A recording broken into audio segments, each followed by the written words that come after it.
Bonjour à toutes, bonjour à tous. Merci d'être avec nous pour ces troisièmes rencontres de l'AFB qui ont donc pour thème l'attractivité des métiers bancaires dans un monde en mutation. Nous le savons tous, les événements depuis 2 ans se sont succédés et ont exacerbé encore l'accès, on va dire, à la fois à l'emploi mais aussi à la formation et aux compétences. Nous allons en parler avec nos invités aujourd'hui. 2 tables rondes. Au milieu des tables rondes, il y aura l'intervention de Gilles Gatto, directeur général de l'APEC. Et je démarre tout de suite avec cette table ronde qui va faire un constat sur le ressenti que vous avez, vous, banquiers, banquières et experts aussi. Avec nous, donc pour en parler aujourd'hui, Reynald Chapuis, DRH en charge de la transformation au Crédit Mutuel Alliance Fédérale. Bonjour. Vous avez passé plusieurs années comme directeur d'innovation, notamment à Pôle emploi. Oui. Vous êtes maintenant donc au Crédit Mutuel Alliance Fédérale. Beaucoup de métiers, 87 métiers, 12 familles de métiers, vous allez nous en parler. Sabine Lafter. Bonjour. Bonjour. Vous êtes responsable de la communication RH et images employeur chez Natixis. Et donc filiale du groupe BPCE, évidemment, spécialiste de la gestion d'actifs et de fortune, banque de financement, etc. Des mots qui peuvent peut-être faire peur à des jeunes étudiants qui ne sont pas encore dans le monde de l'emploi. On en parlera aussi avec vous. Valérie Lefebvre-Haussmann, secrétaire générale, CGT, banque et assurance. Hein, vous m'avez bien dit, surtout n'oubliez pas de dire assurance, même si aujourd'hui, sur ce plateau, c'est bien la banque qui nous intéresse. Là aussi, on pourra voir avec vous votre ressenti, les constats que vous faites. Yves Portelli, directeur général, bonjour Yves, directeur général de l'OPCO Atlas, l'OPCO des métiers à... les métiers du conseil et de la finance et de la banque. Voilà, des métiers à forte valeur ajoutée, si on peut dire, qui est évidemment très demandeur de compétences, comme c'est le cas de la banque, et puis de quelques autres branches qui sont chez vous. Et Mathieu Gabet, président de l'agence EPOCA, avec évidemment cette enquête qu'on connaît tous, que vous menez régulièrement, annuellement, Tout à fait. Mon entreprise préférée. Vous interrogez des étudiants, en fait, pour savoir finalement... Des étudiants et des diplômés de grandes écoles et d'universités. Voilà, exactement, pour savoir au fond quel est leur ressenti par rapport à leur futur emploi, ou en tout cas comment ils voient les entreprises et l'employeur. Première table ronde. Aujourd'hui, les métiers bancaires ne sont pas forcément très bien connus, semble-t-il. Sans aller jusqu'au bashing des banques, que l'on peut connaître parfois, on s'aperçoit que les métiers bancaires ne sont pas connus dans leur diversité, pas connus forcément, insuffisamment connus en tout cas, par un certain nombre de publics, particulièrement bien souvent les étudiants. Donc on en parlera. Sabine Lafter, Natixis. Quels furent pour vous les indices ou les constats qui vous ont alerté sur le ressenti des métiers bancaires, par le grand public, puisque vous avez constitué, si je me souviens bien, lorsque nous avons préparé le plateau, un focus group pour en savoir un peu plus? Oui, tout à fait. Alors, chez Natixis, on a pour objectif de recruter 50% de jeunes de moins de 30 ans d'ici à 2024. Donc, c'est un objectif ambitieux. Et pour s'adresser à eux, pour pouvoir les toucher, on s'est dit, il faut absolument qu'on aille, il faut mieux les connaître. Donc, en effet, nous avons fait ce focus group. Et qu'est-ce qu'ils nous ont dit donc, auprès d'étudiants d'université, d'écoles d'ingénieurs, d'écoles de commerce. Alors oui, ils nous ont dit, en effet, on a la crise de 2008, les banques ont pâti d'une mauvaise image, c'est vrai, on a une image des banques un peu, entre guillemets, un peu poussiéreuse. Oui, mais en fait, c'est pas ça le plus important. Le plus important, c'est de regarder vers l'avenir. Et ce qu'ils nous ont dit aussi, surtout, c'est ils sont en quête de sens et d'impact. Ça, c'est le premier point. Donc, et je pense qu'aujourd'hui, on vous le dirait peut-être, mais on voit que les banques et les établissements financiers font leur retour dans les palmarès et les classements.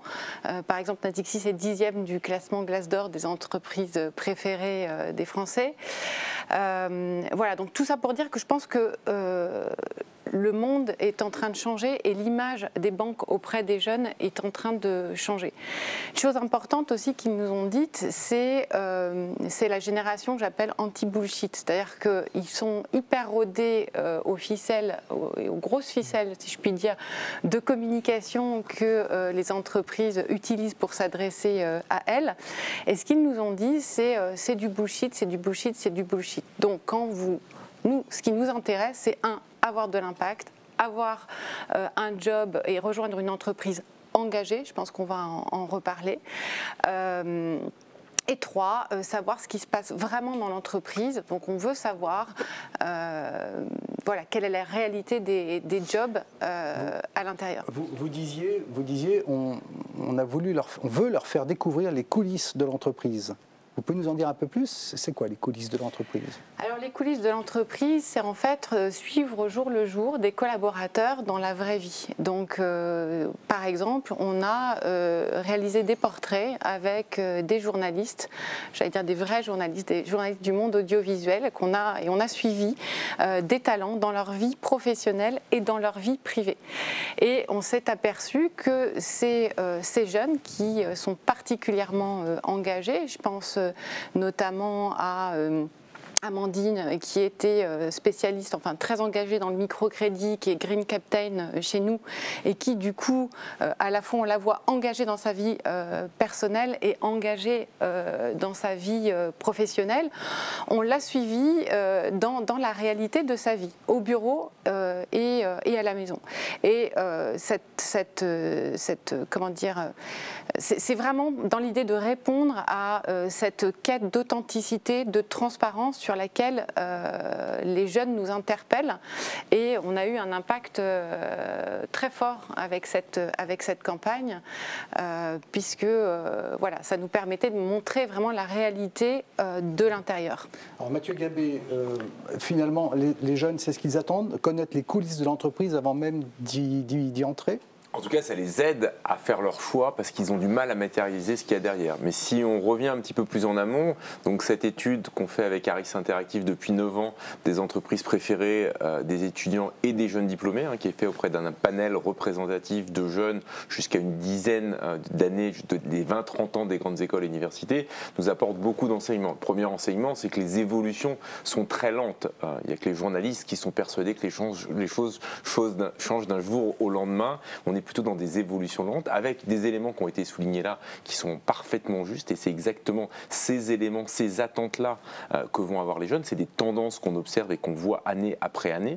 Après, c'est vrai que c'est intéressant de voir aussi quelle est l'attractivité des métiers de la banque spécifiquement. C'est assez flat et stationnaire sur ces dernières années. C'est 13% des jeunes des grandes écoles qui aujourd'hui souhaitent se diriger vers ces métiers-là, mais qui ont des comportements qui sont assez différents des autres jeunes. Et donc là, je pense qu'il y a effectivement quelque chose de spécifique à faire pour leur faire découvrir les métiers de l'attente. Mais les attentes des jeunes qui veulent aller dans les secteurs de la banque, dans les grandes écoles et universités, ne sont pas du tout les mêmes que les autres jeunes.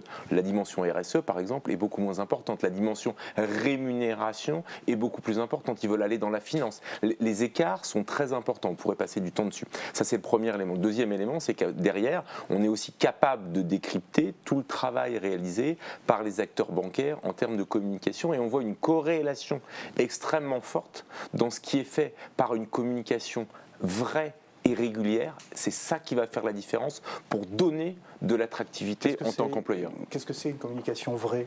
Qui correspond à la réalité, qui ne va pas valoriser le directeur général de l'entreprise, mais les collaborateurs, qui va valoriser des scènes de vie au lieu de valoriser une vidéo bullshit sur la RSE qui n'est pas perçue comme telle.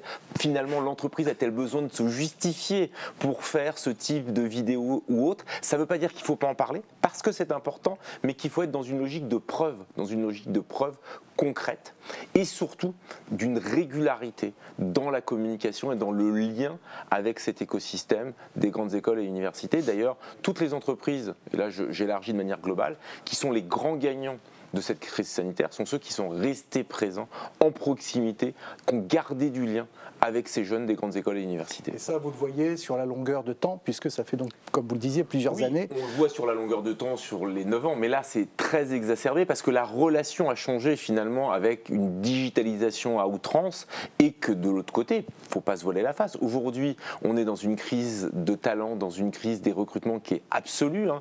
Plus d'1 million d'offres d'emploi non pourvues, hein, dans les Échos il y a un petit peu plus d'un mois.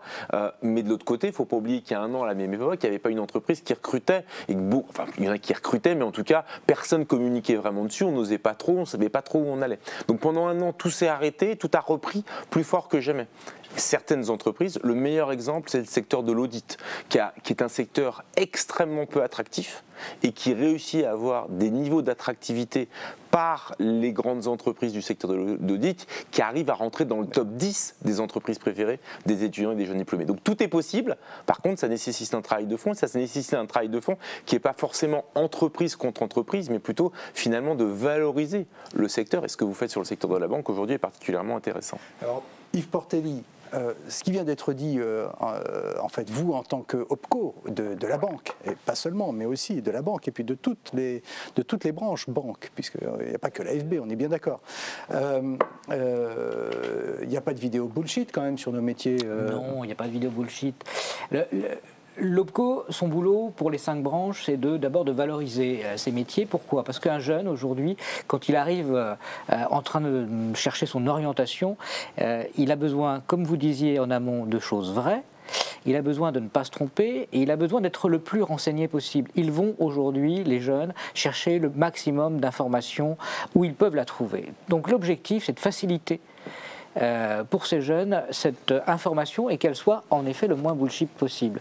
C'est-à-dire que vrai dit que les ambassadeurs les plus jeunes, ceux qui expérimentent actuellement la formation, alors nous travaillons beaucoup sur l'alternance avec les branches, donc il y a les apprentis qui font cette alternance entre l'entreprise et leur centre de formation, qui font que ce sont sûrement eux les meilleurs ambassadeurs dans nos salons par exemple, puisque nous allons à la rencontre des jeunes, mais même des très jeunes, hein, collégiens et lycéens, pour justement leur parler de ces métiers. Et un jeune renseigné, c'est celui qui ne se trompera pas quand il choisira et qui surtout ne sera pas, alors sur l'alternance, en rupture par exemple, ou en faisant partie de ces échecs que l'on peut connaître dans l'apprentissage, parce qu'il aura choisi à dessein, il aura choisi avec envie et il aura choisi avec plaisir. Et j'ai envie de dire, les 3 mots que je viens d'employer sont importants. Je pense que des générations d'aujourd'hui, cette notion de choix construit et de choix avec plaisir, c'est des choix qui, enfin, ce sont des mots qui comptent sur notre, on va dire, jeunesse, sans vouloir généraliser les choses. On entend beaucoup dire que les jeunes sont en quête de sens. Les jeunes sont aussi en quête de boulot. Il ne faut jamais l'oublier. Alors ce matin, il y avait une enquête qui était de la Fondation Jean Jaurès. La première expression, en tout cas, c'est de dire la production de l'entreprise, c'est de proposer du travail. C'est ça. Donc, et je trouve que c'est intéressant de le rappeler. C'est du travail et de la rémunération. Et vient après, en effet, la responsabilité, la proximité et toutes ces notions qui sont aujourd'hui, j'ai envie de dire, dans ce qu'on appelle donner du sens au métier, avec ce besoin finalement, j'ai envie de résumer dans cette notion de, entre guillemets, plaisir du travail, c'est-à-dire que l'épanouissement vient de cette proximité, de cette connaissance, d'un management qui est peut-être dans un autre type de management où il y a une plus grande liberté dans l'innovation et dans la création. Et donc ça, c'est un vrai enjeu. Nous, dans l'OPCO, notre objectif, c'est d'abord donc d'avoir ces jeunes ambassadeurs qui viennent parler aux jeunes. On les a, hein, c'est passionnant, vous allez sur les salons, des jeunes parlent aux jeunes, il n'y a rien de mieux. Et c'est là où on n'est pas dans une espèce de traduction, on va vous raconter un métier, regardez ce que je fais comme c'est beau. C'est, tu sais, nous on est en train de vivre ça, alors ça c'est pas top. Et quand vous discutez avec ces jeunes ambassadeurs, ils vous disent la même chose de ceux qui sont en face. Donc ce qui est intéressant, mais simplement ils ont eu l'expérimentation. Et donc ça c'est ce qu'on fait sur les salons. De nos vidéos, encore une fois, ce sont des jeunes qui viennent parler aux jeunes et qui racontent leur expertise, enfin leur expérience, pourquoi ils ont fait de l'apprentissage. Vous savez, l'apprentissage, tout le monde dit aujourd'hui, c'est le grand boom, on est à plus de 550 000 apprentis, ça marche super bien. Les branches de la banque réalisent de très beaux scores en plus autour de l'apprentissage, mais On fait de l'apprentissage. C'est quoi l'apprentissage? C'est quoi de différent? On apprend différemment, on apprend comment? C'est tout l'enjeu aujourd'hui de cette traduction de l'expérimentation. Je crois que la traduction de l'expérimentation, c'est ce témoignage qui est fort. Et alors, plus de 72% en 2 ans d'augmentation de contrats d'apprentissage dans nos branches, dans l'ensemble des branches de l'OPCO. Voilà. Et ça, c'est une vraie réussite, parce que, là encore, l'écosystème a très bien fonctionné. L'écosystème du jeune qui a d'un seul coup s'est dit, c'est la révolution culturelle de la loi de 2018, c'est d'un seul coup l'apprentissage est un vrai sujet où on peut avoir le même diplôme, où on peut avoir la même qualité mais en apprenant différemment. Et ça, c'est la révolution où les parents se sont dit, bah, tiens, et pourquoi il ne ferait pas de l'apprentissage pour mieux connaître le métier dans lequel il va aller? Et ça montre aussi que les entreprises sont au rendez-vous. C'est donc l'écosystème dont je voulais parler, ce triangle de réussite. C'est important de le dire. Entreprise, CFA et jeunes. Exactement. Et ce triangle, c'est la réussite du sujet. Exactement. Valérie Lefebvre-Haussmann, évidemment, rien n'est jamais parfait. On est bien d'accord. Il y a des engagements RSE affirmés dans le secteur, par exemple. On parlait de sens. Il y a un bon score mixité. Hein, le secteur bancaire est parmi les secteurs économiques les plus avancés, si on peut dire. Hein. À l'index, par exemple, on est quand même sur 86,9%, je ne voulais pas me tromper, 86,9% de résultats, 86,9 points sur 100 de résultats, c'est un très bon score. On est d'accord, rien n'est jamais parfait. Quel est votre ressenti à vous par rapport à cette question de l'attractivité de nos métiers? Alors, je vais commencer par répondre à votre dernière affirmation. C'est vrai qu'il y a presque plus de femmes dans nos secteurs que d'hommes. Toutefois, le dernier rapport d'ARES, malgré les index qui sont très bons, indique que dans la banque, il y a quand même un écart de salaire de 30%. Arrêté au 31 décembre 2019 de mémoire. Donc c'est quand même énorme avec des index comme ça. Et puis bon, je ne vais pas revenir sur l'égalité professionnelle parce que ce n'est pas le sujet. Toutefois, ça participe aussi de la non-attractivité de nos secteurs ou du bémol qu'il y a à l'attractivité parce qu'on est des entreprises qui affichent des scores d'index très bons, hein, puisque voilà. Sauf que dans la réalité, quand on regarde de plus près, il y a toujours ces écarts et en termes de salaire et en termes de garantie de carrière aussi. Les femmes, il y a toujours un plafond de verre. Alors on embauche à l'extérieur pour des postes importants. Par contre, les évolutions de carrière des femmes qui sont présentes depuis plusieurs années, c'est beaucoup plus difficile à réaliser. Sur ce que vous avez dit tout à l'heure, c'est très très intéressant, mais vous l'avez dit, les étudiants dans les grandes écoles vont aller se diriger vers la finance. Sauf que la banque, c'est pas uniquement la banque de financement, c'est aussi un réseau de banques de détail qui est hyper important entre les banques mutualistes et les banques AFB. Et là, le bas blesse parce que l'apprentissage, il y a beaucoup de contrats d'apprentissage, sauf que peu restent dans l'entreprise une fois qu'ils ont fini leurs études. Donc il y a des questions aussi à se poser sur nos conditions de travail dans les agences et les services, au-delà de la banque de financement, les conditions de travail, le fait qu'on déshumanise, entre guillemets, la relation clientèle.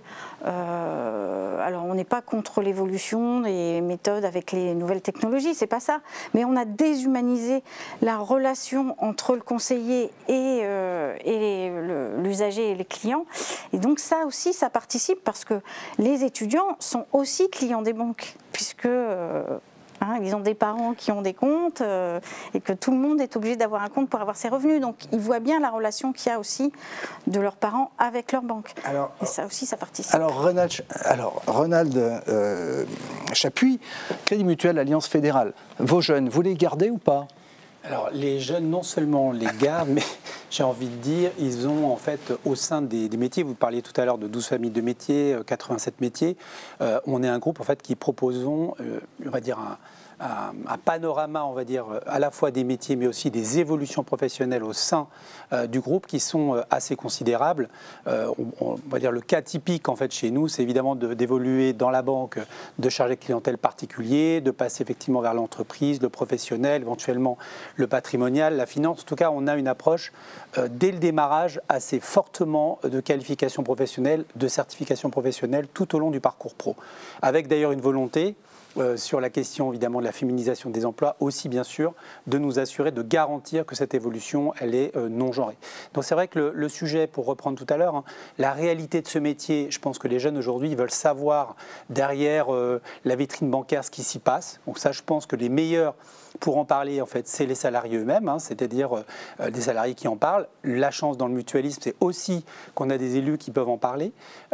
Et l'ancrage territorial aujourd'hui qu'on propose permet aussi d'avoir une grande proximité dans les territoires sur c'est quoi une caisse de crédit mutuel, c'est quoi aussi l'agence et qu'est-ce qui s'y passe. Donc ça, c'est vraiment un support dans la relation de proximité qui est très fort et en tout cas, je pense que nous, on utilise beaucoup parce que ça donne à voir effectivement par le propos déjà des premiers ambassadeurs qui sont les collaborateurs. Le deuxième sujet, c'est la question de la découverte de ces métiers.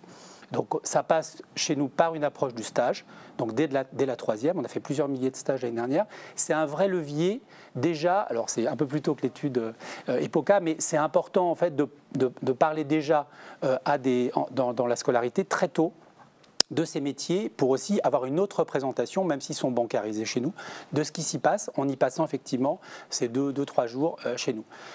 La troisième étape, c'est effectivement l'alternance. Sur 3 ans, on a fait un peu plus de 4000 alternants, donc c'était extrêmement volontariste pour le groupe. On est à peu près 20 000 sur la partie bancaire, donc c'est vraiment un effort très important. Et c'est ce qui a marqué, je pense, les expériences qu'on a connues, c'est aussi la proposition d'embauche qu'on leur fait à l'issue. C'est aussi, alors beaucoup ont envie d'aller plus loin, parce qu'on est sur la partie soit licence, soit master, leur permettre effectivement parfois de partir, mais aussi de revenir. Donc c'est la volonté en tout cas de découvrir ce que c'est qu'une banque mutualiste, mais aussi de pouvoir découvrir l'ensemble des métiers. J'ajoute évidemment que sur les 4000, on leur propose 80% effectivement de l'embauche, mais tous ne restent pas. C'est-à-dire qu'à un moment donné, ils ont envie effectivement de passer à d'autres, enfin de se qualifier davantage. Certains repartent, certains reviennent. Il y a aussi des gens qui ne poursuivent pas, bien sûr. Voilà, notre volonté en tout cas, c'est d'en faire un vrai support de recrutement pour le réseau banque. L'autre sujet, c'est notre CFA. Donc, effectivement, on a lancé il y a 2 ans notre CFA. Donc, en tout cas, ce que je veux dire, c'est qu'il y a quand même beaucoup de dispositifs pour montrer en fait que ces métiers, ils apportent énormément, on va dire, de variété dans l'expérience professionnelle et que les valeurs aujourd'hui qu'on porte, parce qu'il y a bien sûr aussi cette quête du sens, c'est vrai que le mutualisme et puis l'entreprise à mission, puisqu'on est aujourd'hui une banque à mission, apporte aussi pour nous un véritable levier pour ces jeunes sur la question bien sûr de la responsabilité sociale ou environnementale, sur la question de l'engagement sur la parité, sur la question de l'inclusion. Donc c'est tout ça en fait qu'on essaie de montrer et on a refondu nos 2 sites carrière d'ailleurs pour le faire. L'audience a été au rendez-vous, on a connu une hausse quasiment du double sur nos banques, sur les 2 banques d'audience. Enfin, en tout cas, ça a été un vrai levier pour nous pour faire de la pédagogie sur ces métiers. Oui, alors on voit bien, évidemment, chaque modèle d'entreprise a sa façon de présenter les valeurs, etc., et de les porter. Yves Portelli, vous vouliez réagir sur... Je voulais dire tout à l'heure, en effet, il ne faut pas oublier que l'apprentissage, c'est vrai que c'est très utile pour le pré-recrutement, mais c'est aussi une formation. Et une formation, finalement, ça veut dire aussi qu'on peut avoir plusieurs expériences.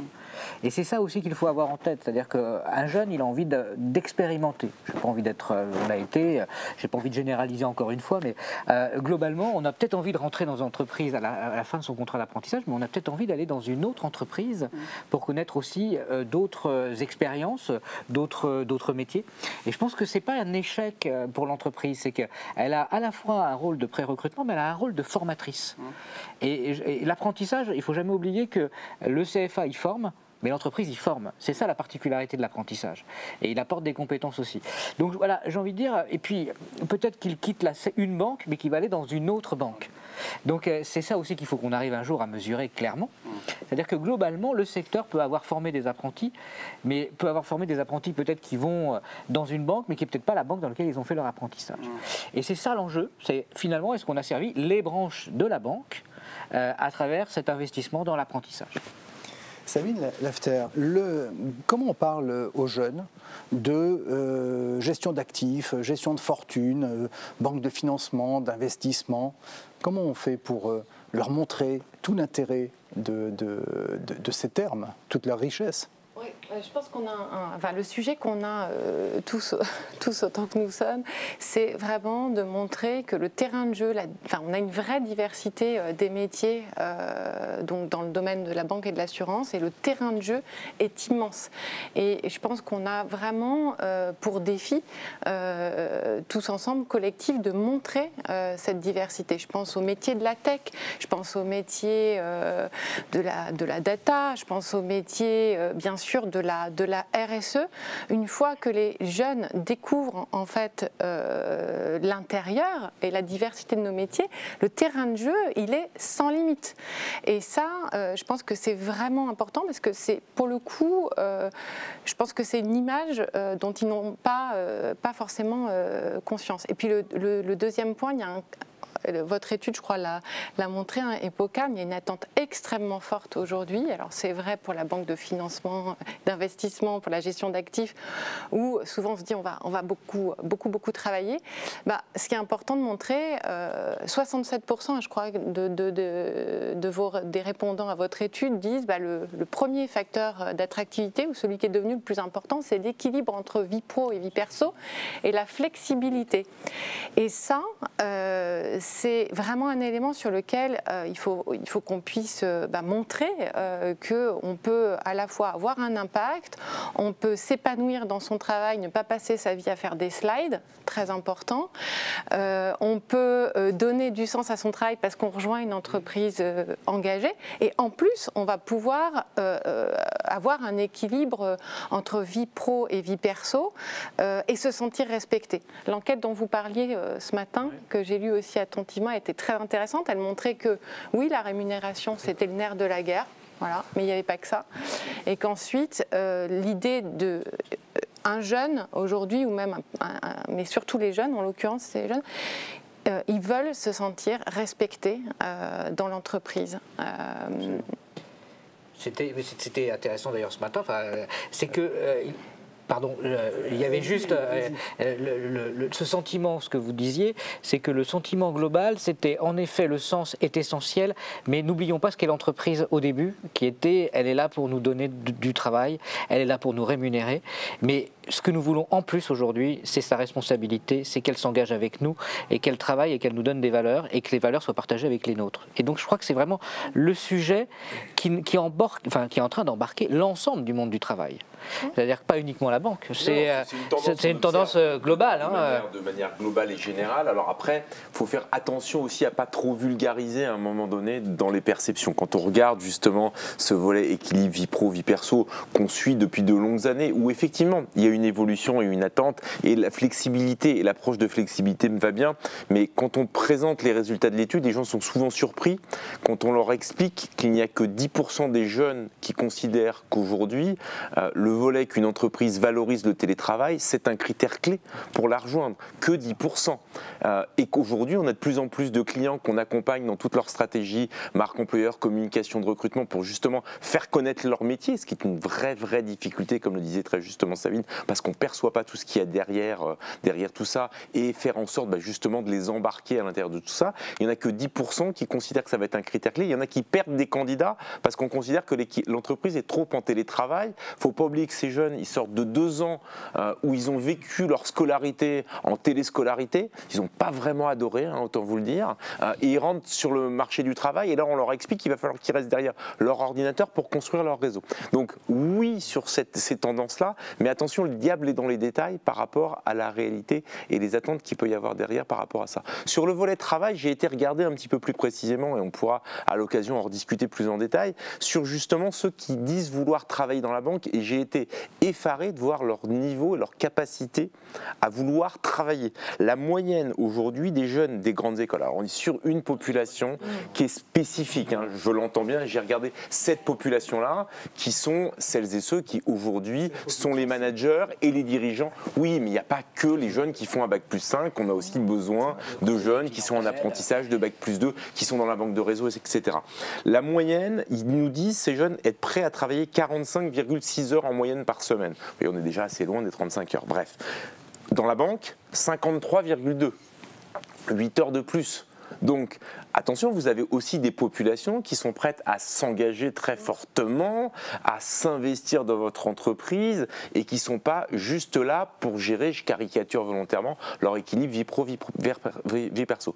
Par contre, ce que disait Sabine tout à l'heure est parfaitement juste. Vous allez avoir besoin, dans le secteur bancaire, d'aller embarquer des gens qui ne pensent pas à vous, qui ne vous identifient pas, qui n'ont pas forcément envie de venir chez vous et qui n'ont pas envie de ça. Donc vous êtes obligé de manier les deux volets, c'est-à-dire embarquer et faire en sorte que ceux qui sont comme ça et qui naturellement se dirigent vers le secteur viennent et qui viennent chez vous en tant qu'entreprise pour de bonnes raisons, mais de l'autre côté, vous allez pouvoir embarquer d'autres jeunes qui ne pensent pas à vous et qui sont plus sur de l'équilibre vie pro-vie perso, plus sur de la RSE, etc. Donc il va falloir manier les deux, ce qui n'est pas simple à faire et en termes de communication et sans doute encore plus compliqué à faire pour vos managers et pour vos RH dans la façon d'attirer et de recruter les meilleurs talents. Alors on va poursuivre un peu avec Ronald Chapuis sur ce point-là, hein, c'est-à-dire comment on surmonte et comment on fait venir ceux qui n'y pensent pas. Mais avant, je voudrais quand même poser une question à l'un de vous deux, ou à vous tous. Mais quand on a un groupe bancaire international,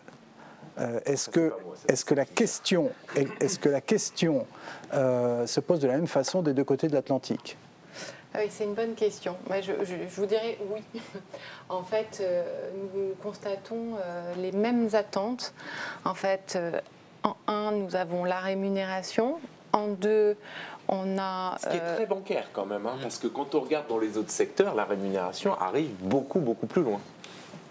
Mais associé à un temps de travail souhaité qui est plutôt élevé finalement. C'est ça. On travaille beaucoup et on gagne beaucoup. Et la quête, donc, premièrement, rémunération, mais encore une fois, il n'y a pas que ça. Ensuite, la question du sens, on y revient toujours. Et de l'autre côté de l'Atlantique, une attente vraiment très forte sur les perspectives d'évolution qui s'accélèrent.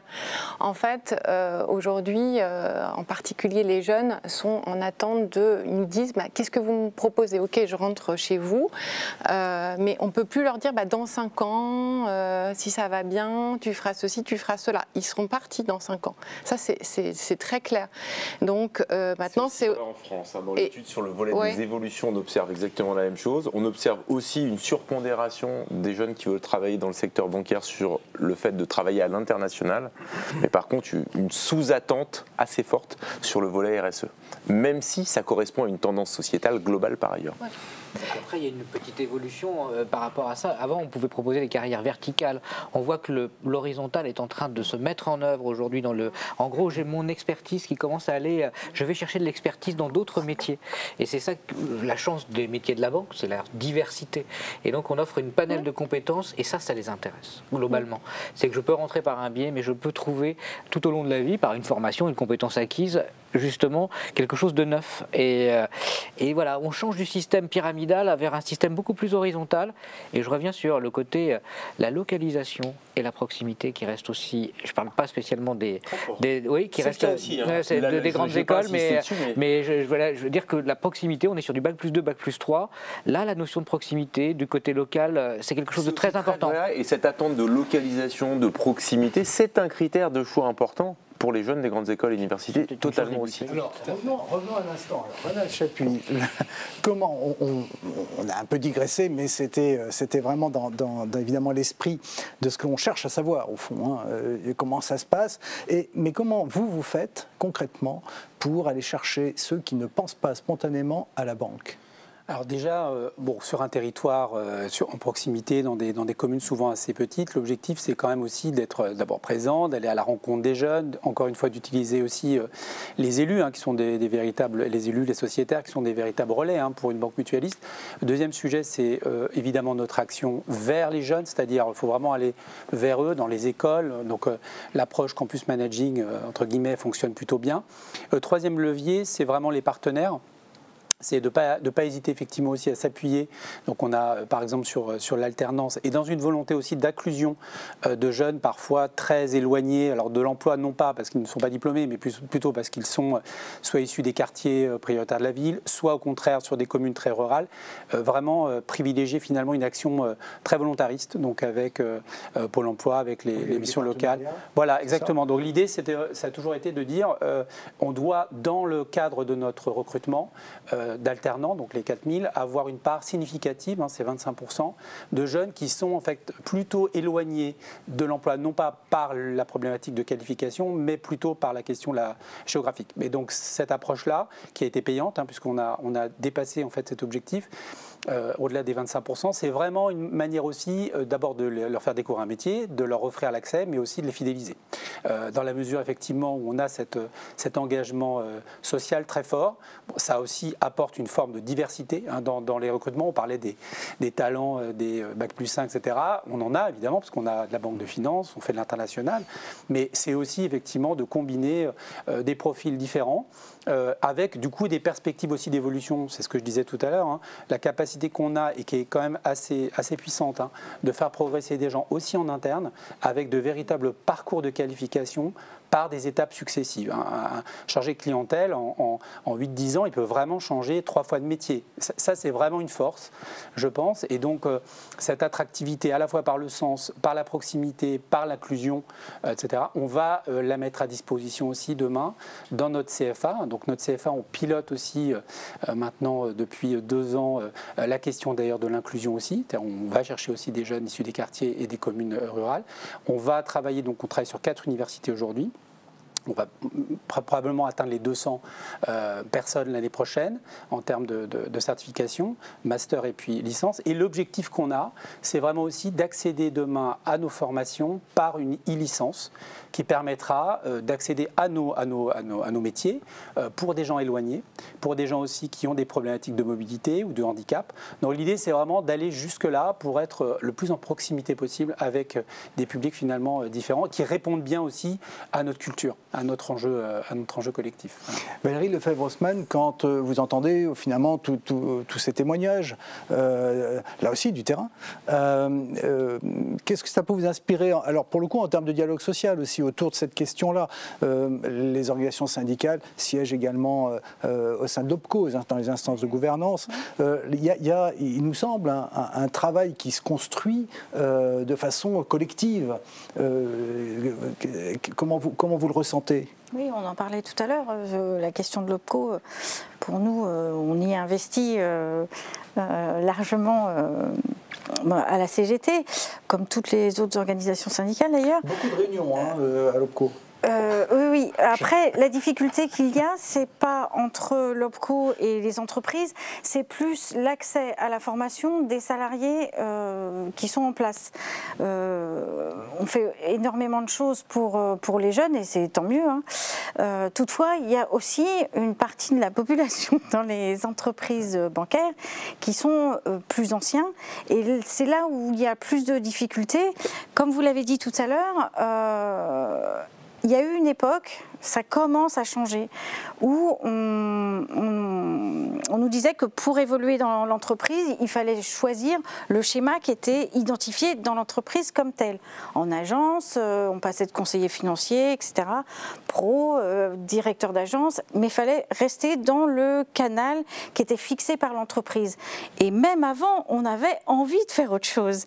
Mais l'entreprise ne nous offrait pas cette possibilité de nous offrir des formations. Et encore aujourd'hui, dans certains réseaux bancaires, on a accès aux au programme de formation que de son métier quand on est en poste. On n'a pas accès au programme pour changer de métier. Et c'est ça qu'il faut aussi qu'on travaille collectivement sur cette question-là, de pouvoir faire évoluer les salariés qui sont en place, parce que c'est aussi par eux que passe l'image de l'entreprise et l'attractivité auprès de nos clients. Parce que... Alors justement, Sabine Lafter, sur ce sujet-là, l'information du salarié. Je partage complètement à 300% votre analyse. En fait, pourquoi s'épuiser parfois dans une guerre des talents sans merci, alors qu'en fait, on peut développer, on les a chez nous, on peut développer nos propres talents. On sait que nos métiers se transforment, des métiers disparaissent, mais beaucoup se créent. Je pense notamment à la tech. Et là, ça passe, je pense, par des programmes de reskilling. Chez nous, on a lancé un programme qui s'appelle Jobs in Motion et une reskilling academy qu'on appelle la Step Up Academy. Et très concrètement, on a accompagné près de 300 collaborateurs en à peu près 2 ans vers de nouveaux métiers. Je pense notamment en développant, par exemple, des partenariats avec Simplon. Récemment, on a formé un peu plus d'une dizaine de collaborateurs qui n'étaient pas du tout développeurs, qui ne connaissaient rien à la tech, qui avaient juste le goût, l'envie, et qui sont devenus développeurs. Ils viennent tout juste d'être diplômés. Voilà, on forme aussi beaucoup de collaborateurs au métier de la data, on forme des collaborateurs au métier de la RSE. Donc le principe, c'est vraiment, on propose un job, les collaborateurs postulent et ensuite on les accompagne dans leur nouveau job, sur leur job, par des programmes sur mesure.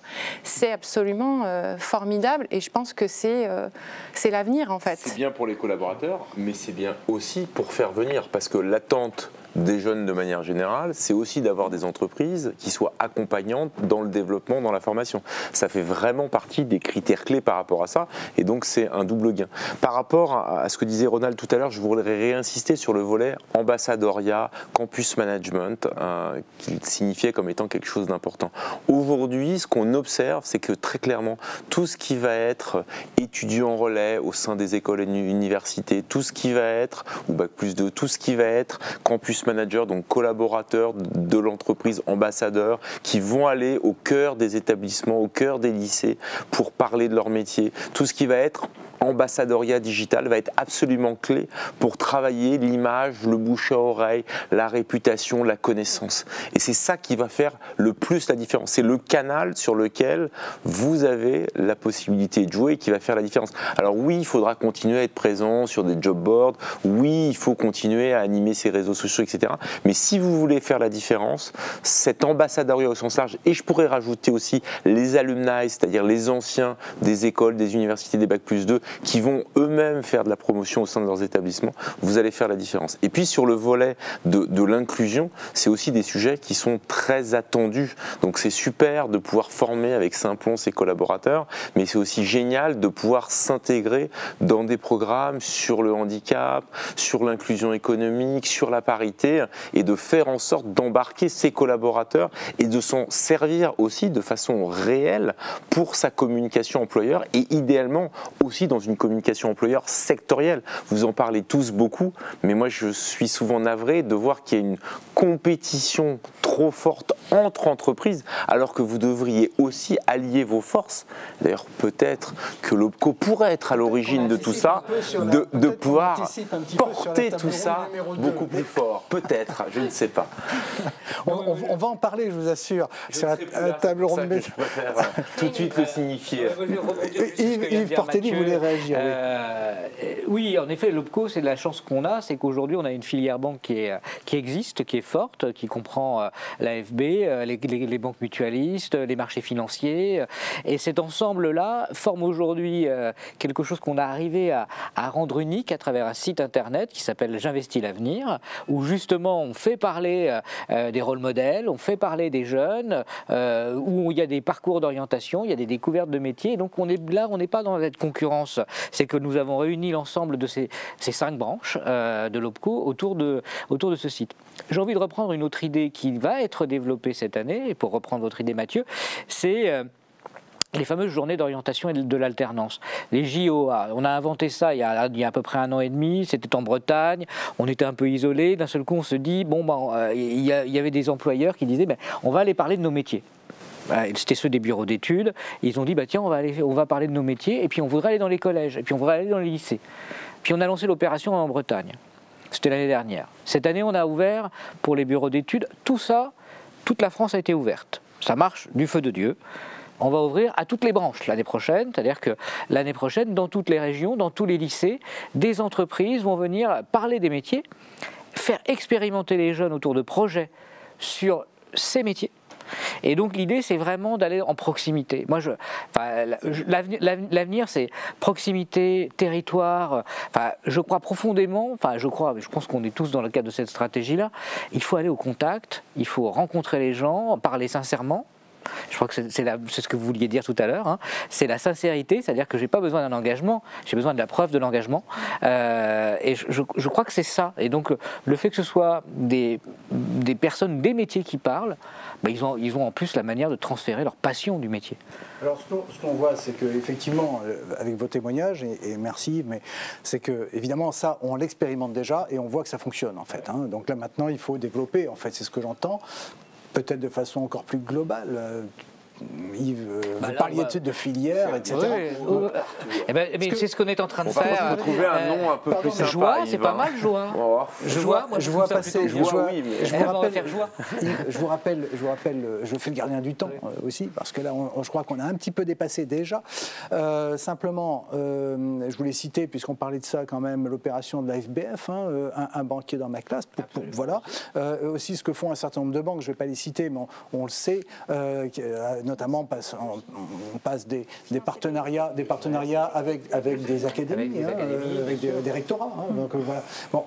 Donc on voit bien, et on sait que ça rapporte finalement, que c'est positif. Juste, on a 2 questions, c'est ça Mélissa? Vous venez de m'envoyer un SMS. Il y a 2 questions, alors on vous écoute.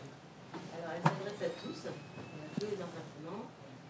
Et il semble que durant les premiers mois d'embauche, les jeunes demandent plus d'attention qu'avant dans leur accompagnement. Évaluez-vous cet impact? D'accord. Donc l'accompagnement des jeunes au début de leur carrière dans la banque. Les premiers mois, oui.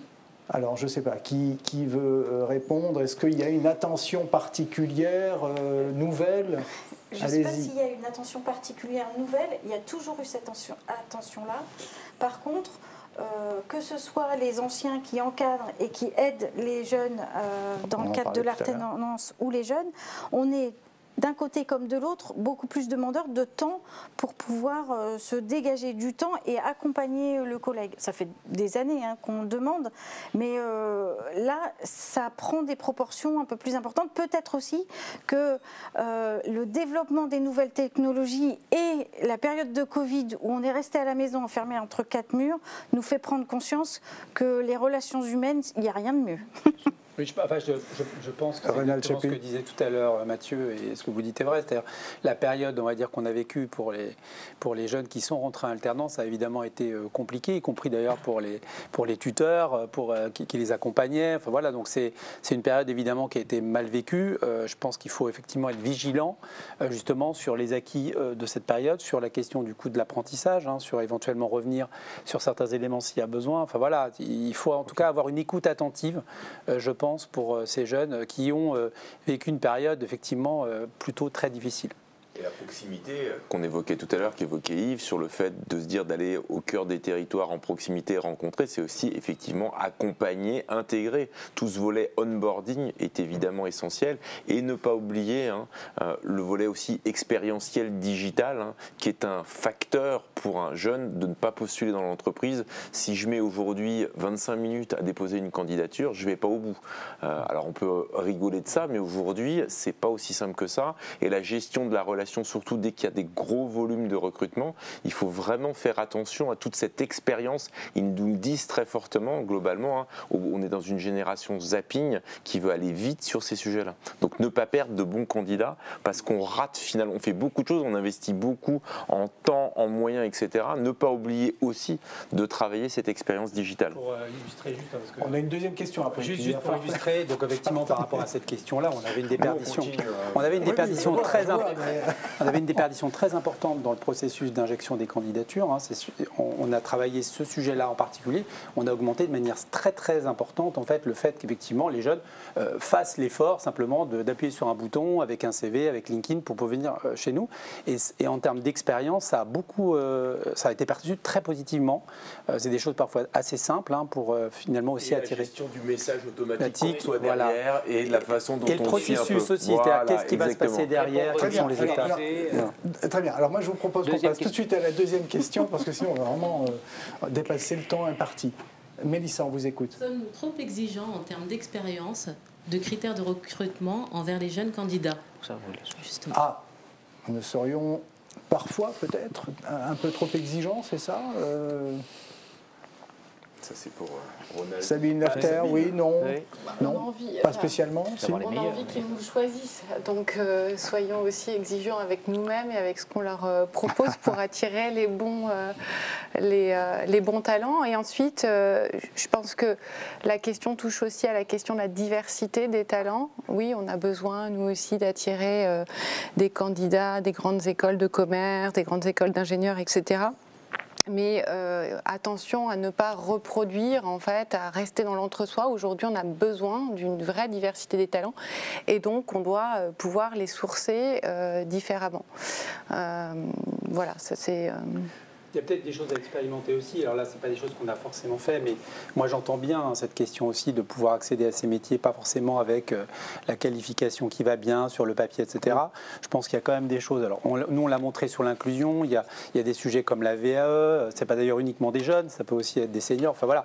Donc je pense qu'il y a beaucoup de choses en fait aussi à repenser en matière d'accès, on va dire, à l'emploi dans le secteur bancaire. Je pense que ça c'est plutôt devant nous. On a fait plutôt nous le choix de la partie alternance, mais je pense c'est une vraie question. Alors on voit, alors c'est une vraie question, on ne va pas rester sur ce mot quand même, hein. On est obligé de conclure là maintenant, il y aura sûrement d'autres matières à en reparler évidemment. Moi pour conclure, je vous propose que chacun, vous puissiez me donner, si vous en êtes d'accord, un seul mot pour inviter un jeune talent à rejoindre l'un de nos métiers, un jeune ou moins jeune talent hein, d'ailleurs. Alors je ne sais pas, on commence par qui ? Si vous aviez un mot pour dire... Il y en a beaucoup, c'est compliqué. Hein. Enthousiasme. Enthousiasme. Impact positif. C'est 2 mots, ça. Diversité. Bah, il y a beaucoup de choses de dire, je vais dire variété. Oui, si j'allais dire diversité. Voilà. Ah ben voilà, donc, alors, à la majorité, ça sera consensus et diversité. Alors, très bien. Merci beaucoup. Merci à vous tous.